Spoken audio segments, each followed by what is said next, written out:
super excited. I am super excited to not only be back, but to have our friends joining us from the 7 Footers podcast. What up, what up, what up, what up? Hey guys, introduce yourselves and tell us a little bit about yourselves. Go ahead, Jenna. No, okay. Jenna, go ahead. Ladies first. Honey, when you give me the floor, it's never good news. I know. It is Jenna from the 7 Footers podcast, one half of the 7 Footers podcast. I am so happy to be here with you guys. Thank you for having us on. You guys are braving it in studio in New York while Jarod and I are at home. And first of all, that intro, I was dancing so hard. I was fist pumping like I was 21 again. That was a while ago. That was a while ago. It wasn't that long ago, girl. We wilding out here. For me, when I got my first gray hair, it seemed like a lifetime ago. What's good, y'all? It's your boy Jarod. Thank you so much, by the way, Erin and Lawrence, for having us as guests on Beyond the Journal. See, by the way, obviously faithful listeners of your podcast know I love because they start that every week. Say hi, Erin, right? Like that's just like the thing. You gotta you gotta stay on brand. But we're so happy to have you to be guests with you guys. Thank you for having us. As you have your own podcast, I hear that little trip up. We're so happy to have you. I mean, be guests with you. Yeah. I know. I was waiting for you to correct him. That's how podcast hosts roll. So it's all good here. So welcome. So one thing about 7 Footers, if you don't know, if you haven't listened, please check them out. They're on Instagram, everywhere you find podcasts. But they are NBA, and you talk about WNBA as well, correct? Yeah. We do. Okay. So they are professional basketball experts. So we are super excited to have them join us because, as we all know, the NBA and WNBA is back and they're killing it. I got to say, from like the major sports world, the NBA has really done an amazing job of making this happen. And we were so desperate. And Lawrence and I had talked about it, I'm sure you guys had too. We were not really sure how we felt about basketball coming back. I mean, we were desperate for sports, clearly, but we weren't sure how we felt with all the social justice issues and everything going on. But I have to say, I'm pleasantly surprised, and I am super happy to be yelling at my television again. It is like one of the highlights of the year for me. I miss yelling at my television, and I can do it now. And it feels so. Amen. How are you guys feeling about it, though? It's interesting because on 7 Footers podcast and on various other platforms I've been on, I mean, and I'm not afraid to say it, I was cautious. I was very apprehensive about it coming back because, whenever the plans, the NBA is really sort of tactical about how they let out certain information.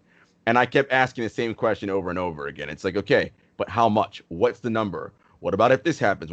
And they were very sort of not clear on what the information they were giving out. And they only leaked out a certain amount of information to certain people, right? Obviously, Woj and Shams got, right? Like, and it's fine. Like, I understand that's how they do their business. But I had specific questions that I was like, well, what if this happens? What if that happens? And so far, what the NBA has done, and what I think is clear to everybody, when you can test regularly, you can catch it, catch who has it, quarantine them, and deal with the situation. And it's so much of it is about the ability to test. And that's what's so good. The frequency of it and the protocol, right? It's when you come to Orlando, you don't go straight to the bubble. First, you quarantine outside the bubble for a certain amount of time. Then we let you inside the bubble. And then there's another protocol there. And then you can roam around the campus. So clearly what it seems like is that the virus is not inside the bubble, at least among players, and we can get into that later, and it's not spreading in that manner, right? Because every time you see a press release, the 334 players, 0 test. It didn't say nothing about team officials, none of those people, but players are all good. And that's not to say that those guys have it either, but they have a clear plan and it's working. So kudos to Adam Silver and Michelle Roberts, head of the NBPA. Yeah, since July 29th. There have been 0 players who have tested positive. So they did it right. Yeah, absolutely. From the jump, they've done it right. Even when they canceled the season, I mean, they were way ahead of our government, way ahead of everybody. Talk about it. So that's the thing that's so crazy. I think they've set a really great example, and they've done it safely. And they've been smart about it, and the players committed to it. And I know they're missing their families a lot, and I know it's different, but even the basketball is different. So we can talk. Do you want to jump in? Or how do you want to talk about? I'm curious to know what you all think, because Erin and I have been having discussions about the way the NBA looks now that they're in the bubble, and we feel as though the quality has gone up in the game. Yeah. So I'm curious, what have you seen from the NBA that might be different now that we're in the bubble? I mean, I don't even want to jump in and say that the Phoenix Suns are 3-0. I just want to know. Booker. Shouts to Devin Booker. But what have you guys seen from the NBA players in the bubble? I mean, what I've noticed the most is, I mean, it could go either way, but the calls, these refs are seeing everything, they're hearing everything. They're calling things that they definitely would have missed if it were, if there weren't a pandemic, if there were screaming fans everywhere. They can hear things that we can't even imagine, even when the players are mic'd up too. So like these calls that are determining games too are a factor, which again, I'm not saying that's the reason why the Suns are 3-0, but I mean, it's such a different atmosphere, and just the access, even like the players going over to like the replay and standing behind the refs, like that would never happen in a regular season game without this pandemic. So, I mean, that's just what I'm noticing. I mean, and which it's like a domino effect. It causes the players to kind of watch themselves a little bit and watch their game and be a little more sharp and efficient, because these refs really are seeing more than they normally would, in my opinion. Well, to piggyback off what Jenna said, that's so funny. When a player mother F's another one, as they are wont to do, because they're they're competitive guys, alpha males. You hear it now, right? It's like, oh, he just mother F'd him. Oh, he did, right? So it's like, it's really coming. And actually, in the recent Raptors Magic game, Aaron Gordon called Kyle Lowry the B word, and Kyle Lowry is like, my room's number is 836, right? So it's like, yo, you want to tussle? Let's do it. So I love that. What I'm seeing though is the competitiveness, Lauren and Aaron's, is so high, and that's the thing that me, like I always try to tell people about these basketball players. Like they're like, oh, these guys don't try, they don't whatever. I'm like, you guys have no idea what you're watching. Like these are some of the most competitive people on planet Earth, and you can see it. Like they are just like, they want every call, every inch. Now, the play, and this is like getting super inside basketball, it's definitely ramping itself up, but they're still a step slow and a step behind, right? The turnovers are very high, and it's like, and you can see it, right? Because their timing isn't quite there. Now, because the best players in the world, as you know, when they're playing and they're in their zone and everything's working well, they're literally going in slow motion, right, in their brain, because they see everything happen 5 moves before, and they're about maybe 2.5 moves before now. So they're not quite at their peak, but they're getting. And I think this has the chance, when the playoffs start here in a couple of days, to be the best playoffs we've seen in a very long time, because they'll have that nice long break, that 4-month break. And now they're going to be fresh, ready to rock and really crank it up. Right. I think that's the thing that a lot of fans miss about the NBA is the pace and the mental toughness it requires, even in the midst of a play. If you're a real basketball player or a real basketball aficionado, you know that it's not about the total score of each quarter every time. It's about each individual play. Everything, and that's what I love about basketball. It's a bunch of battles inside of battles inside of battles. It's not just us 5-on-5 in the half-court set. It's me versus you through a screen and roll set. It's me versus you through a V-cut. And then how do I handle that? How do I recover? There's so much going on. And then you have to play off of your teammates. And now that the fans aren't there, I feel like execution is so high on offense. But I'm also seeing teams talk more on defense. Yes. And one of the problems I'm noticing with the Lakers, and a lot of people are noticing it as well, is they're collapsing very well and then expanding once they got LeBron locked up in the lane. So he tries to kick it to his players, but they've already planned for it. They know what he does. And this is the first time I've ever seen LeBron get scouted this well, and then the defense executed. And but what's interesting, they're still leading. My bad. No. What's interesting on LeBron's standpoint too, and he's got a little bit of a growing injury. The Lakers reported today, so he's sitting out the rest of the regular season. Doesn't matter because they clinched the number 1 seed. If you watch Bron, though, let's all keep in mind he is 35 years old. Not old in life, but in terms of basketball, he got a lot of miles on them tires. Number 2, if you watch him too, and it'll come back, it's not quite there yet. his dribble isn't quite where it normally is. He's Nope. dribbling the ball really high, and he's getting the ball stolen from him, and he's not able to beat guys off the bounce. And that's not because he can't do it. It's because the layoff, right? It's going to take him a little bit of time to ramp it back up and get himself together. So that'll be interesting to watch in the early rounds here in the playoffs and when he's able to get in that work. So I saw several of the players had mentioned that depth perception definitely is playing a role right now for them with scoring. And we see the numbers are up there big time on offense. And some of these guys are killing it, dropping 40 in the first half. Like, it's crazy. Mm-hmm. So have you read or heard anything about that as well, about the depth perception? Some of the guys have talked about it. What I've heard from a lot of them is it's like Pro-Am and Drew League in the summertime, like how their court looks, right? And they're loving it, right? It's like there's like the way the court's set up, it's literally like it's the Drew League or Pro-Am or whatever. And you're just out there hooping. I mean, Harden's still killing with the step backs. I mean, it's just what I said to Jenna last week is, what we're seeing, the stars are still stars, right? Like, they got a hoop and a ball, and they're like, yo, we got this. And they're still able to put it up. And you also see most of the guys spent time working on their games while they're off, as much as they could, right? Because there's this misconception that every NBA player has like a full-size court in his house. And I'm like, that's not true. Actually, I can count on my hand how many of them actually have that, right? Most of them live in condos or apartments where they got no gyms and no basketball courts, right? So the level of play that they're able to do, like at this stage, without having that much access to basketball is pretty good. But in terms of depth perception, a couple like JJ Redick has said a couple of things, a couple of the guys that talked about it, but like, it's all about repetition. Once they get into it, they're like, all right, the rim's still 10 feet above the ground. Cool. Like, the ball's still the same. Once they get up a couple hundred shots, all right, I'm ready. Let's rock. But also, you don't have fans there either to distract or perform for, which Lawrence and I were talking about last night, that takes kind of the entertainment part out of it so they can focus more on the game. I don't know. And I'm sorry, Jenna, I know you wanted to jump in. No, you're good. Okay. I just think that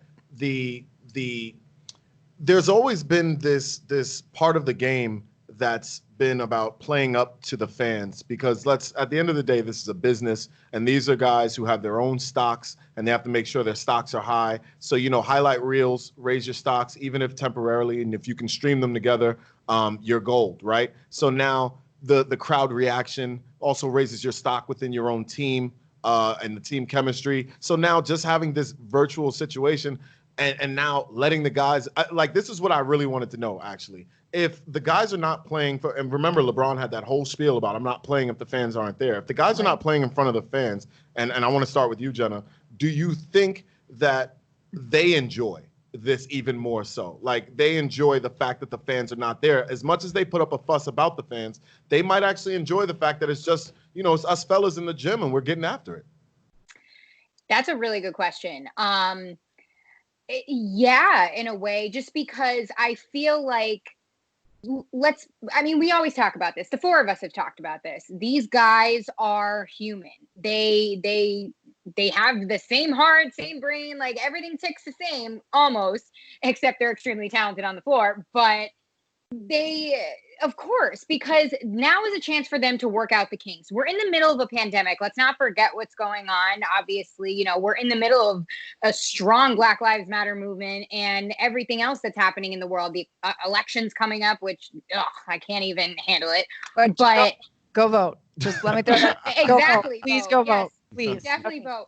But yeah, we're dealing with so much. This is a chance for them to work out the kinks, to work on their game, to really kind of bond again with their teammates who they haven't seen. And a lot of them I'm seeing, they've compared it to AAU tournaments. I mean, JJ Redick previously said that on a scale of 1 to 10, it feels like an 11 when he walks in the gym every day. I mean, as much as they want the fans there, I think this is a really good opportunity for them to all work on themselves. And even when they had to quarantine and go back to their hotels, I'm sure a lot of them were reading affirmations, books, just doing little skills from one side of the room to the other. I mean, it's a really good chance and opportunity to work on mental health, in my opinion. So I do feel as though, in a way, they do feel better that fans aren't there. Plus, not to mention the risk of coronavirus. If, fans were allowed to be there, I think they would have anxiety, honestly, being on the court. I mean, I would. Yeah. I do have a question. Do you think leaving the bubble to go get chicken is a good mental health move. Chicken. Shout out to Lou Will, To get though. chicken. Shout out to Lou Will, and not a shout Magic out. City. This is not it's not a shout out because Lou Will has like 2 girlfriends. It's not a shout out because Shouts to Lou. I'm managing 2 girls at the same time. Shouts Lou Will, a legend. I think it's because he can admit when he's wrong, and he said it was a bad idea. That's why he's a legend. You know, after you do it, you apologize for it. That's why. Yeah. Lou Will, man. Yeah. That's my idol. Shouts to Lou Will. I love it. I mean, I don't care where he went for chicken wings. He could have gone anywhere, but the fact it was just a poor decision just because, like, you really got to go to a crowded place to get some chicken wings. I mean, You know what I'm saying? You ever been to Magic City, though? I've never been. That's our next road trip when we do another pod. Because that makes it okay. Because that makes it okay. Yeah, listen, the man has wings named after him at the shop. He's just trying to go get his grub on, you know? No. Like he said, poor quality decision, but like honestly, you can't penalize him. I mean, he went to get food. You gonna tell this man after his relatives funeral they can't go get food somewhere? What if he went to Burger King? Nobody be complaining about that. And that's the thing, right? I think the big thing is it's because of where he went. If he picked it up at Jenna said BK or whatever, all right, we might say a little something, but it's because of society, we're all prudish about this stuff. He saw breasts. Oh my God. It's like, so what? Like, who cares? Like, it's fine. Like, it's fine. But no big deal. This brings us back to that conversation, and this will be a great segue, but this brings us back to the conversation that we expect extremely talented people to come with extremely awesome personality sets and mindsets, right? And it doesn't, my basketball talents do not come with politeness. They do not come with a very high intellect in all areas, right? Correct. There's still room for growth, even though I'm a 7-footer that can shoot from 3. You know what I mean? Like that has nothing to do with the other. And I was a big fan of Charles Barkley back in the days when he said I'm not a role model. And I did not understand the backlash he received. He was telling parents to raise your own children, be your own child's role model. Stop looking to me just because I can put the ball in the hoop. With that said, I want to talk about some of the decisions some of these players are making in terms of social justice. Do you guys because that was another thing we were worried about. If players are going to play, does this take away from all of the social justice movements that are happening? And I think we've seen quite the opposite. Yeah. They've done a great job. Yeah, the NBA has been really good at this. Clearly. Yeah, I mean, look, for me, here's where I am with this. It's great. We got Black Lives Matter on the court. You could wear shirts. You could wear jerseys. All right, cool. What are we actually doing, though? Right? Like, what are the actionable steps that we are taking? Yes, it is good that every time I go in and out of commercial break and I do this, it is peppered into my brain.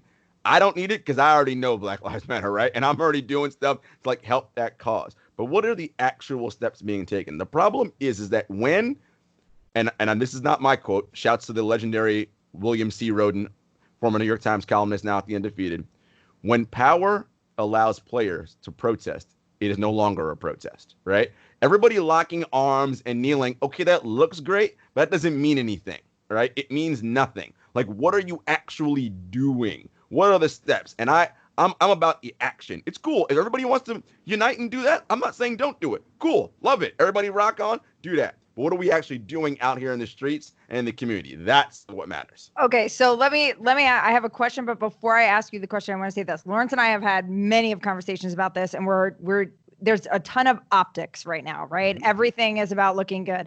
So I can't fault them for doing it because I feel like I would fault them more for not doing it. Of course. Okay, and so I would be more upset if I saw none of it. So I have to give them credit for at least that they're trying to lead the way. And listen, as aware and as much action as you're taking or we're all taking, there are a million people who aren't. So they need to see that, and hopefully it begins to like sink in somehow. Hopefully. But so it is optics. So would you be upset if they just did nothing?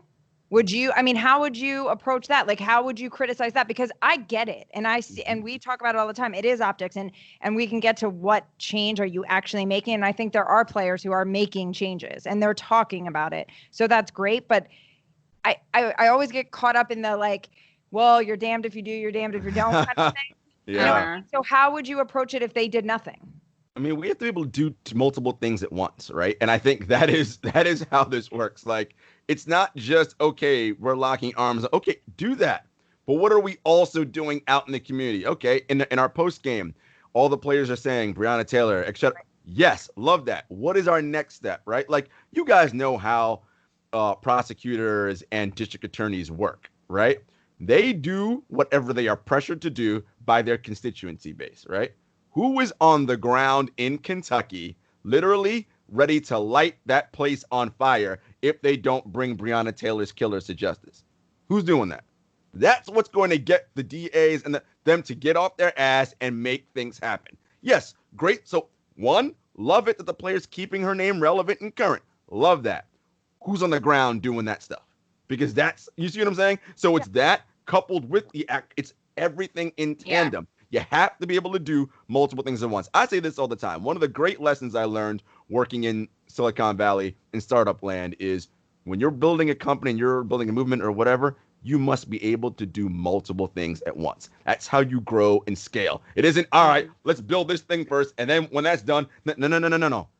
It happens together. So again, love what the NBA is doing. Is it causing on-the-ground action anywhere else? And yeah, and there are players who do something. LeBron, all that. Love what all they do. But and it's not just them, it's all of us. And that's a larger topic into another day. I don't think we, as a society, need to be looking to these athletes and famous people to lead us, right? It's not like we put too much stock in them because, to your point, Lawrence, I can shoot a good J, I can rap, I can sing, I can act. Like, they're not any better than any one of us.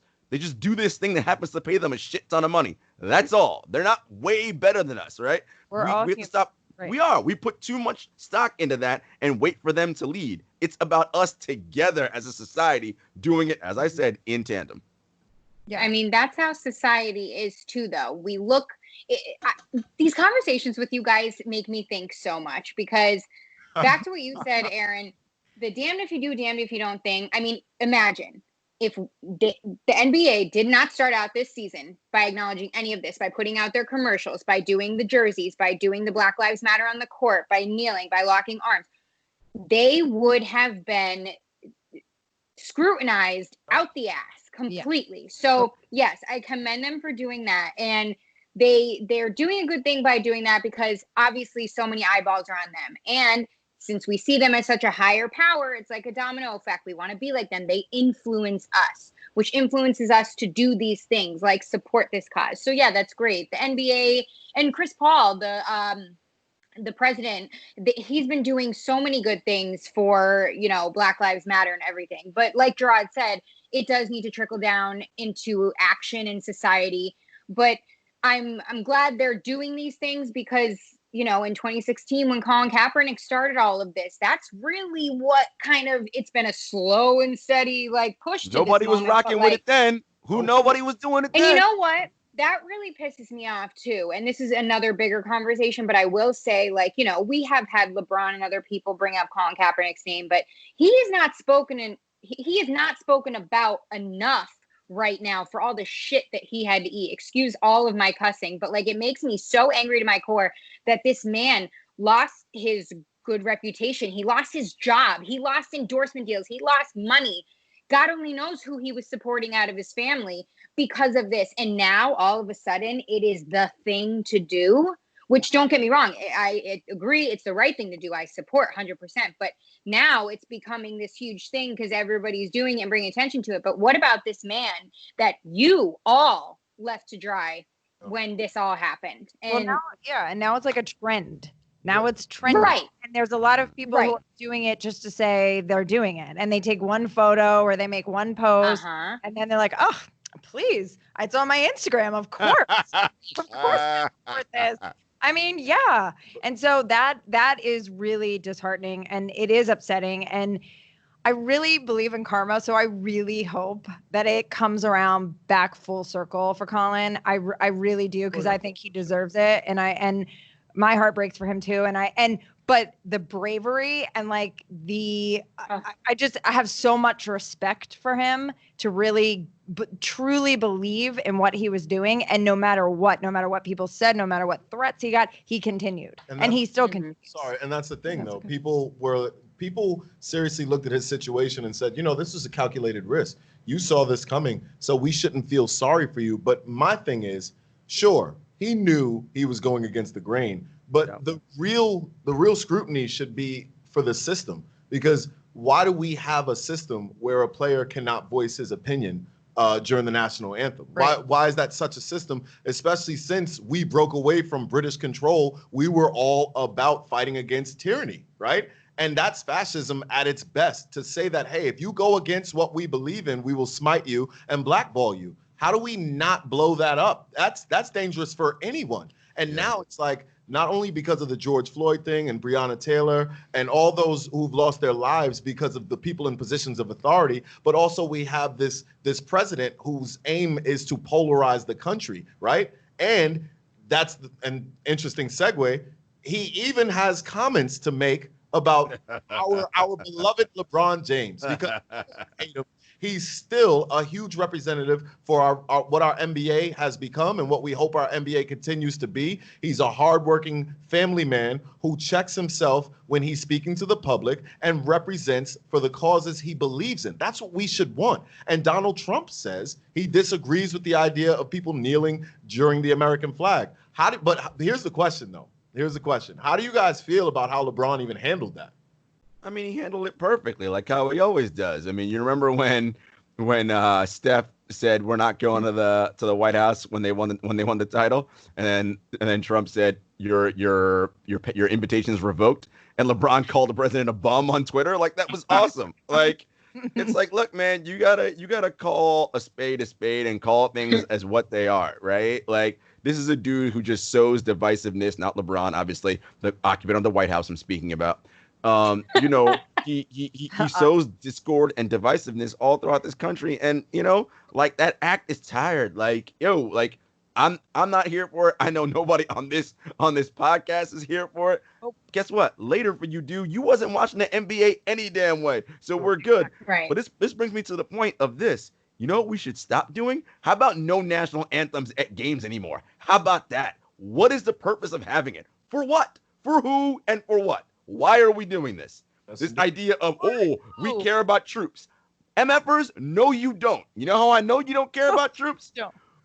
When you out there on the streets and the homeless veterans on the street asking you for money, you step over his ass and you don't pay him no mind, right? All these people who got mental issues and whatever, you giving any money to them? Nah, you're not. You get up, you go to the bathroom, you're drinking beer, you're whatever, and you don't actually care. What you care about is black people speaking up. That is your issue, not veterans. So guess what? Dump the national anthem before every sporting event. I'm on board with that. Well, they took it out of schools. Exactly. I grew up doing the Pledge of Allegiance every morning. Pledge allegiance. Right? That whack ass shit. Good morning. And they pulled that from school. So why do we have the national anthem at sporting events? So NBA, are you listening? Yo, I mean, let's go. You know what? I'm gonna call Michelle up tonight. Be like, yo, actually, I'm gonna text her. You should ban the national anthem. Yeah. I'll see what happens. Okay. I'm just doing a text.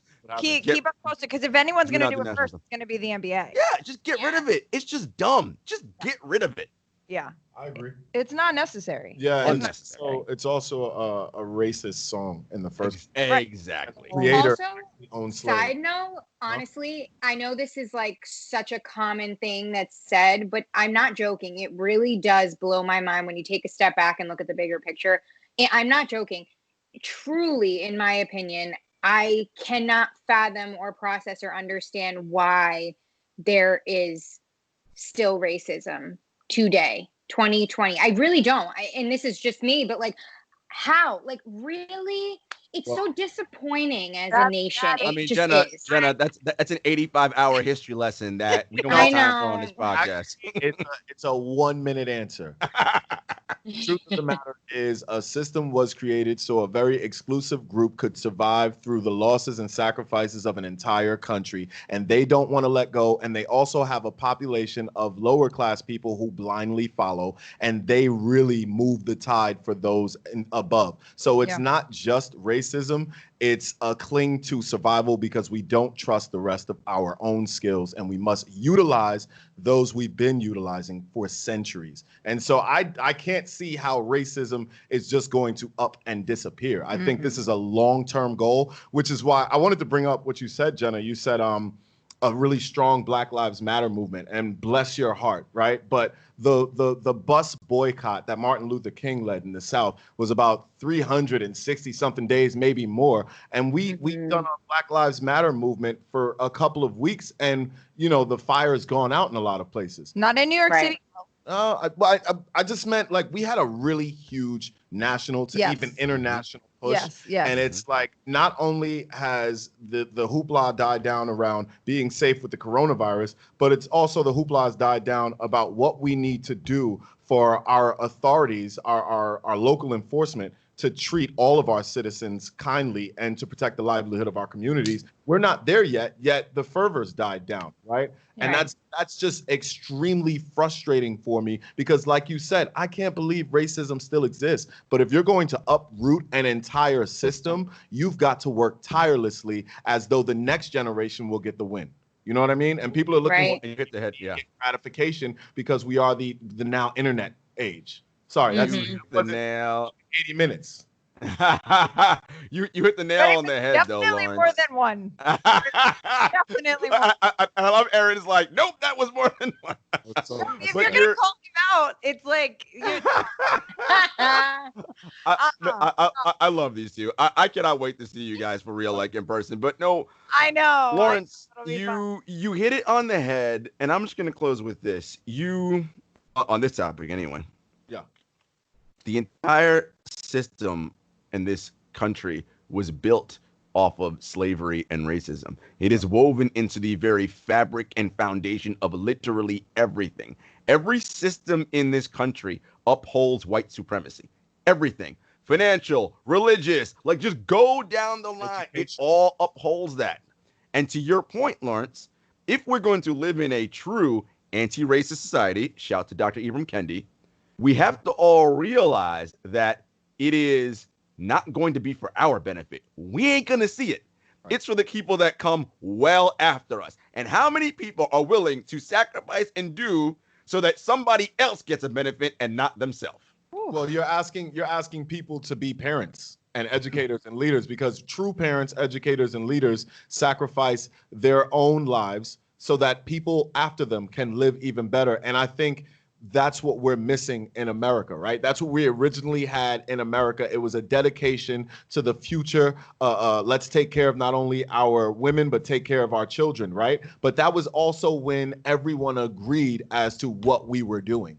And now we're starting to realize, well, wait a minute, those people who have been in power and some of these themes we've been pushing, this has all been propaganda to make sure the system can remain. The system can thrive. It has nothing to do with equity or equality. It has everything to do with international competition. The people above the system in the United States have utilized this company we call a country, and they've taken all the money so that they can play in the international stock game, and they can ship and shift and move and make more money. So our ideas and our themes and our rhetoric, it's all just that at the end of the day. And it's really just trivial because they're like, listen, you want me to care that Black Lives Matter, and I'm here trying to compete with China. Sorry. You got it, right? Yeah. Oh. It's and you hit the nail on the head too. Economics. That's a. I mean, but you know, again, that's a 75-hour podcast. Yeah, for sure. So wait, no. I'm gonna talk now. No, but so that was really great, and I loved everything you said. I did, but now, so I'm gonna give you my props before. Here we go. I drop it on really? you. I already know where this is. Yeah. Now, so listen. So for real though. I mean, he was preaching, and I like 100% agree with everything you said. But now we got to call you out because my man over here is hating on Mello again and again and again and again and again and again. So yeah, look at Jenna's face. Really? So I felt like there was no better place to have this conversation than with him because So I saw this thing on Instagram. I don't even remember what it was. Oh, the people were trying to cancel Melo, and he should be a Hall of Famer, and he gets so much slack. So of course, I instantly posted and tagged him. I'm like, "You still hating on Melo?" So my girl. So my now, girl. so DMs start coming. Wait, who's hating on Melo? Wait, what? Here we Who? go. I was like, it's all L. Don't look at me. It's all I was like, under the bus I go. Here is his handle. You go right ahead and DM him. Wow. So I want to talk to you guys and get your opinion because, Lawrence, do you want to defend yourself quickly about why you feel the way you do? Okay, so you have to remember, Melo's career has been pretty long, right? We appreciate what he did in Syracuse. We appreciate what he did at Oak Hill. We appreciate what he did in Denver for sure. New York, we're going to act like that didn't happen. Did we forget what the Knicks were while Melo and Amari Stoudemire were there? Did we forget that? I mean, they got to the playoffs. Wow, that's your barometer for a Hall of Famer, huh? That ain't my barometer for a Hall of Famer. But that trash squad. I mean, they got a playoff appearance. Your last playoff appearance was with Melo and Stoudemire, so you gotta at least you get that. These are the gentlemen that demanded those contracts, right? They demanded the money they got, and so we don't have as much money as we need to provide you with a supporting cast. So what are you supposed to do, Hall of Famer? Come on, man. Let's not act like he and J.R. Smith didn't take turns taking bonehead pull-up threes on non-fast breaks. Come on, I watch basketball. He tarnished his legacy a little bit in New York, if you're asking me. And you guys are calling me a hater. I'm watching New York Knicks basketball. I mean, Jenna, go ahead, because I know you have very strong feelings, so you jump in first, Jenna. I'm sweating. I have upper lip sweat. I have upper lip sweat. First of all, I am not shocked that Erin and I are on the opposite side of this than you are. But that's okay. Still love you. Totally typical. Second of all, we live in the cancel culture. We all try to cancel Melo. It's a true thing. Everyone tried to do it. And what I really think is, like you said, to your point, you said his career has been so long. There's no doubt in my mind he's a Hall of Famer. Is he a star right now? Probably not, but that doesn't mean he's not one of the best players on the court. But all he needed to do to succeed in Portland like he is now is to kind of change that mentality to, I'm not the guy. I am Melo, who has a bajillion years on me right now. So let me learn how to adjust my game. Honestly, I think it was him kind of humbling himself a little bit, accepting his role, figuring out that he is more of the clutch support system as opposed to the guy. So, he is the number 3 now or the number 4, whatever you want to call it. But I just think it was more so of him adjusting his game and figuring out his role. I don't want to compare to this, but it comes to my mind in the later stages of his career, D-Wade, when, he adjusted his role as, coming off the bench or that kind of support system or that veteran role on a team. So, I'm just Melo for life. That's me. I got the 7 hat. I don't have it on right now, but you just pretend it's there, To my defense, I did say in order for him to play basketball, he's going to have to change his entire game. So I don't want to say I'm hating. I want to say I'm holding him to a higher standard than everyone else. And I feel like I helped. Because if it weren't for what I said, would he really have changed his game? I guess we'll never know now. No, you are straight up hating. Welcome. You are straight up hating. Stop. Tag Melo. Someone tag Melo. Do not even try to flip it Me and you, Melo. As usual, I have sat here and listened to him talk trash about Melo, and now it's me and you, Melo. Tag him. As usual, I'm going to add some nuance to this conversation. All right, like hashtag stay me 70 or Milu. I think it's Milu now. Hashtag stay Milu because it's 00. She loves it when I do that. Me 70 or Milu. We're on Milu now. 00. Okay, look. Melo is 100% without a doubt a Hall of Famer. Wow. Case closed. Now, here's the thing. Here comes the nuance. within the Hall of Fame, there are levels to this. Okay. There is the inner sanctum where Michael Jordan, Kareem Abdul-Jabbar, LeBron James, where people like that reside. Okay. He ain't in that room with them people. He's definitely. Okay. He is not in there with them. He's in one of the outer rooms. Okay. Right. Like you think of it like it's got layers to it. He's not in the outer. He's not in the first level. He's maybe in the second outer room. All right. Not quite, up there with those guys. We got to remember, look back at his career. All NBAs, and that's what I use as my barometer, more than All-Star. He is also, of his generation, one of the greatest scorers we have ever seen literally step on a basketball court. And what he's done at Syracuse, what he did in the Olympics, like those things count. Yes, he never won an NBA title. You know how many dudes in the Hall of Fame never won an NBA title? A whole lot of them never won NBA titles, right? So again, it's levels. He's not at the the upper echelon in the pantheon. Again, he's not with them dudes. He's somewhere in the outer rim of NBA players. When it's all said and done, I feel like he probably sits right now. If we were to do a top whatever NBA players of all time, he's somewhere inside the top 35, top 40, somewhere in that range. I need time with that list. I would need time with that list. Yeah, you got to look, but he's somewhere. Yeah. He's somewhere in that range. He's somewhere in that range. I want to point out now, if we're looking at Melo being a Hall of Famer and he's only got 3 seasons averaging 28 points, everything else is below, right? For his career, he's only I don't want to mess this up. For his career, he's averaging 23.6. That's it. If Melo's going to the Hall of Fame, you know who else is going to the Hall of Fame? No Chill Gil. Let's go, Gilbert Arenas. Get him in the Hall of Fame. And his guns. Okay, stop.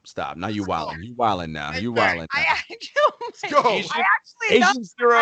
thought he was going to say himself. So that's actually better answer. I'm not in anymore. I'm not in anymore. I'm actually okay with that answer because it's better than Lawrence.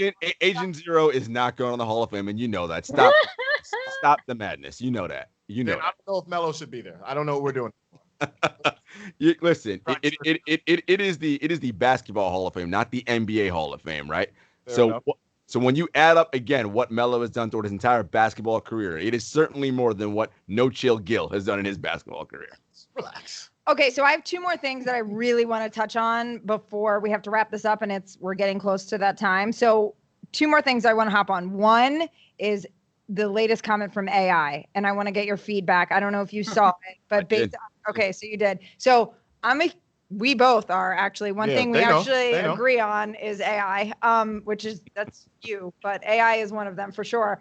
And I was kind of surprised by his comment. I think what Lawrence and I had kind of where we landed when we talked about it is we felt like he was kind of being like all inclusive, especially of this next generation, because he is a diehard Jordan fan. No doubt. Obsessed with Jordan. Well, let's say what he said. Okay, go ahead. Yeah, the comment.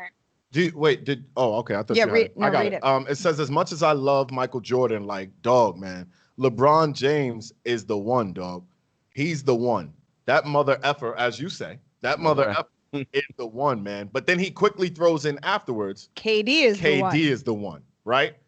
So in that space, I don't feel like he cast Jordan out of being the greatest of all time. I feel like he said everyone is the greatest of his time, perhaps. And go ahead. So, look, I talked about this on one of our most recent episodes. We're getting to a stage now where it's going to get tougher and tougher to compare players across eras. Yes. Okay. And this mantle of who the greatest player of all time is going to be a very difficult thing to quantify. Yes. The one thing I'm going to say, and I always shout this out and say it, you're not having any greatest of all time conversations without Kareem Abdul-Jabbar. Period. End of conversation. 6-time MVP, 6-time champion, all-time leading scorer, 18-time All-NBA. Listen, I can, and I miss like a billion other things. Okay. So we have to be mindful of what era we're talking about. And I think to your point, Lawrence, what AI was doing was saying, look, what you have now, a lot of these guys of his generation and a little bit older, Charles Barkley and those guys, like to quote unquote hate on this generation, right? And it's always from the standpoint of, oh, well, in my day, you couldn't do X, Y, and Z. Yeah, but it ain't your day, right? The game is different now. Yeah, we shoot more threes coming on the court. There's no hand checking. It's different. Now, there are certain guys, it don't matter what era they played in, they would be ridiculously good. Everyone loves to say, oh, if you put KD or those guys in the physical era, they wouldn't know how to handle it. I'm like, no, you wouldn't know how to handle a 7-footer coming down court, pulling up from 30. You'd be like, what the hell is this? Right? Like, so it's this idea. Luke Longley regarding Kevin. Right, exactly. What he would torch that fool for 45 plus because he can't guard him out there. And so it's this idea of we have to recognize and allow the game to change and evolve. He's not saying that Michael Jordan is the greatest of all time. He's just saying, yo, this LeBron dude, yo, this Kevin Durant dude, these guys are legit. And so he's just giving props. And AI's always been that kind of guy where he'll give props. True hoopers, and Lawrence, you know this, right, Erin? True hoopers, game recognized game, right? Like you give your props to someone you're like, yo, that dude that's a bad MFer. That's right. I agree. I get a lot of props, so I recognize. And we all know that AI out of anyone. This is what I love about AI. Him and D-Wade a lot. They're such champions of the next generation. They have no, ill will or bad thoughts toward anyone. Not that any other older player does, but you have the older generation guys that never kind of want to put these other guys on pedestals. Why not? AI is such a champion of this younger generation. I think that's exactly why he phrased that answer the way he did. LeBron is this, but KD's this, but I love Michael. He loves them all, and I just don't even think that he would even participate in a GOAT conversation. I think that's the best answer you're going to get out of AI because he just supports across the board. And I agree with that. I think the conversation of the GOAT is at one point we could do that, right? But once we see evolution is such an interesting thing, when anomalies become normalities, right? And that's what happened once we went from Jordan to Kobe. And we can't just say Kobe because Kobe was surrounded by Ray Allen, Tracy McGrady, Jason Kidd, Vince Carter, Grant Hill, right? And so that evolution right there, and then they pass that on, and now you've got 7-footers who can come down and shoot step back threes. You've even got your big guys like Jokic who can shoot now, right? So we are evolving. So it makes no sense to try to compare. What we should do, however, is say, who's the greatest closer of all time? Who's the guy that you put on a team and that team's going to win no matter what you do? Like, who's the best? Who's the purest catch and shooter? Who's the best shooter off the run? Like the J.J. Reddicks and the Rex Chapmans of the business. You know what I mean? Shout out to Rex Chapman. Yeah. Charger block.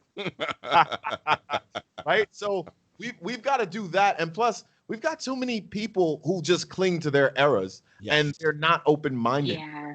Right? So I think the best way to do it is to give them GOAT-like categories. Yeah. Right? Yeah. Who's the best in the post? Yep. Right? I like that. All time in the post, who's the best center that can shoot a mid-range jumper, right? So things of that nature, I think. I'm with you on that. Break it all down, and I will say this. One of the things that, and look, I loved Inside the NBA and Chuck and Shaq and those guys, and because they're hilarious.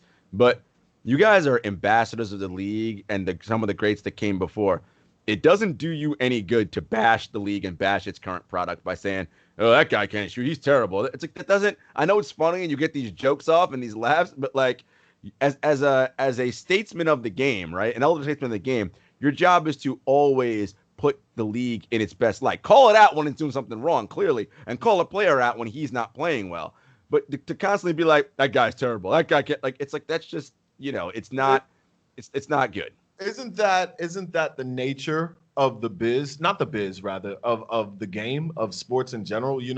When we're older statesmen, we look back and it's life, right? It's the elders looking back at the youth saying, oh, this is dumb, this is terrible. It's also a motivational piece, right? Get your game better. But I mean, it's hard for me to be a Hall of Famer, Charles Barkley, and look at some of these guys just not get better or not be good enough, right? Yeah, so if you want to critique them that way, yeah. Okay. But you don't like the trash talk. It's just like when him and Draymond going back and forth, right? It's like Draymond, I see you averaging triple single this year. Like you're the fifth member of a boy band and think you're Justin Timberlake. Like, all right, hilarious. Like everybody get those jokes off. And we get it. Draymond's a different kind of player. No one would ever ever say Draymond is a level of player of Charles Barkley. That is clearly not true because Charles is the type of player you put on a team, he will elevate a team.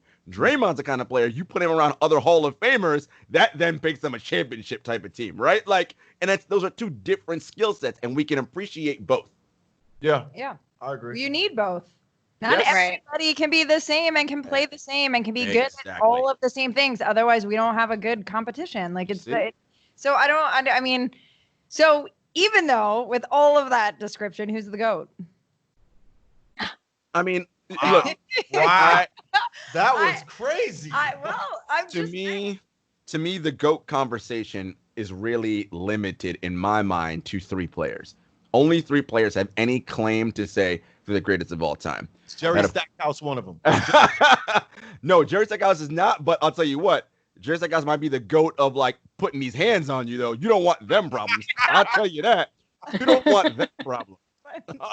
You might be the GOAT at that. But to me, we're talking Michael Jordan, we're talking LeBron James, and we're talking Kareem Abdul-Jabbar.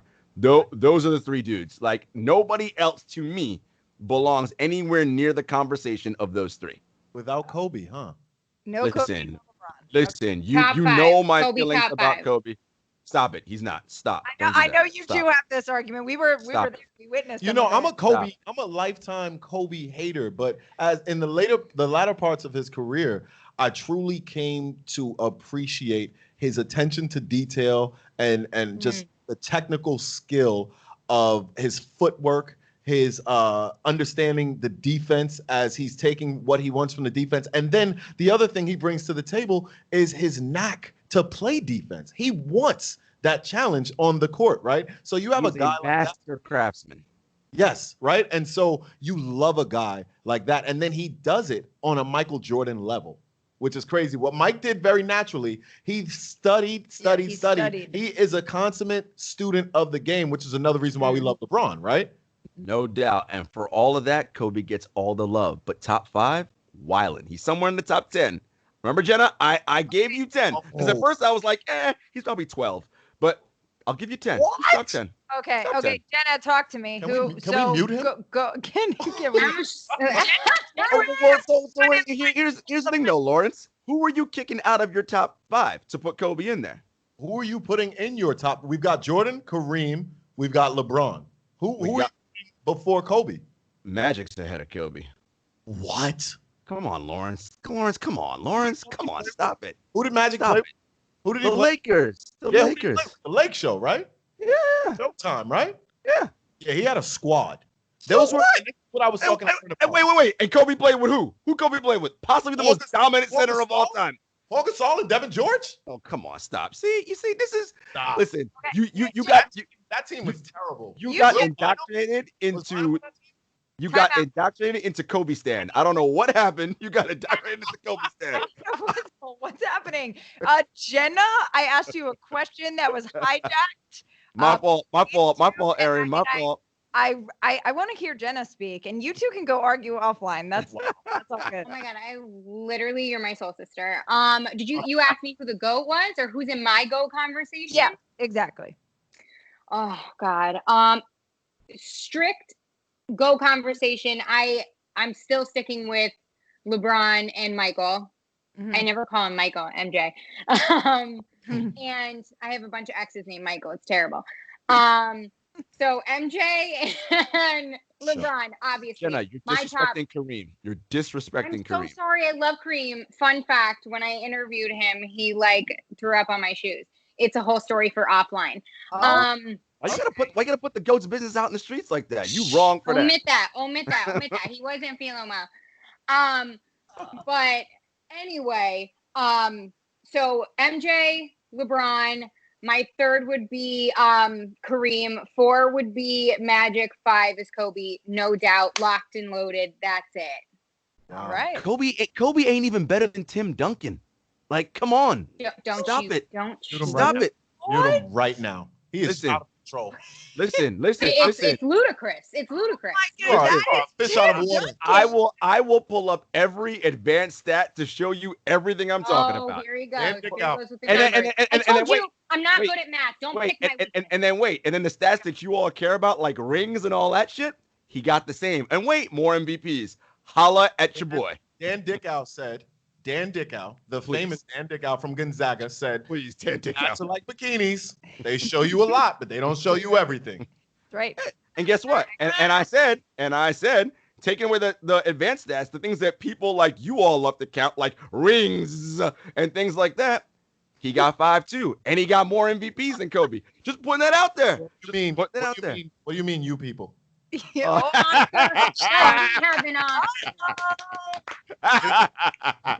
Mute him. Okay, I actually would high five you for that one. You people.